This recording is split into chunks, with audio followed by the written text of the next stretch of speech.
Christmas കളക്ഷനിൽ വരുന്ന നെറ്റ്കോട്ട സാരീസാണ് ഇന്ന് കൊണ്ടുവന്നിരിക്കുന്നത്. 5 ടൈപ്പ് സാരീസാണുള്ളത്. ഓരോന്നായിട്ട് ഡീറ്റെയിൽ ആയിട്ട് നോക്കാം. ആദ്യത്തേത് ഈ പർപ്പിൾ കളറിലാണ് വന്നിരിക്കുന്നത്. ഫ്ലവർ ഡിസൈനിലാണ് ത്രെഡ് വർക്ക് വന്നിരിക്കുന്നത്. ബോഡിയിൽ ഈ ഒരു നമ്മളെ പ്ലീറ്റ് കുത്തുന്ന ഭാഗം ഒഴിച്ച് ബാക്കി എല്ലാം തന്നെ ഈ ഒരു എംബ്രോയ്ഡറി വർക്ക് വന്നിട്ടുണ്ട്. പല്ലു പോർഷൻ ഇങ്ങനെയാണ് വന്നിരിക്കുന്നത്. ടാസിൽസും വന്നിട്ടുണ്ട്. ബ്ലൗസ് പീസിൻ്റെ കൈയുടെ ഭാഗത്ത് ഈ എംബ്രോയ്ഡറി വർക്ക് വന്നിട്ടുണ്ട്. ഈ ഒരു പേസ്റ്റൽ ബ്ലൂ ഷെയ്ഡും ഒരു ഒലിവ് ഗ്രീൻ പോലെയാണ്. ഈ 2 ഷെയ്ഡ്സാണ് അതിൽ വന്നിരിക്കുന്നത്.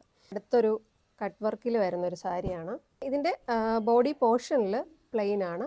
ടോപ്പിലും ബോട്ടത്തിലുമാണ് ഇങ്ങനെ ആ ഒരു വർക്ക് വന്നിരിക്കുന്നത്. ഇത് പല്ലു പോർഷനാണ്. ആ ഒരു കട്ട് വർക്ക് കൈയുടെ ഭാഗത്ത് കൊടുത്തിട്ടുണ്ട്. ഇതിൻ്റെ തന്നെ അടുത്ത വേറൊരു ടൈപ്പാണ്. പല്ലു പോർഷൻ ഇങ്ങനെ വന്നിട്ടുണ്ട്. ഈ നെറ്റ്കോട്ട സാരീസിൽ ഏതെങ്കിലും നിങ്ങൾക്ക് ഇഷ്ടമായിട്ടുണ്ടെങ്കിൽ ഞങ്ങളുടെ വെബ്സൈറ്റ് ത്രൂ അല്ലെങ്കിൽ വാട്സപ്പ് വഴി ബുക്ക് ചെയ്യാവുന്നതാണ്. Website I D www.malikabuti.com. WhatsApp നമ്പറും പ്രോഡക്റ്റ് ഡീറ്റെയിൽസ് ഡിസ്ക്രിപ്ഷനിൽ കൊടുക്കുന്നതാണ്. Thank you for watching.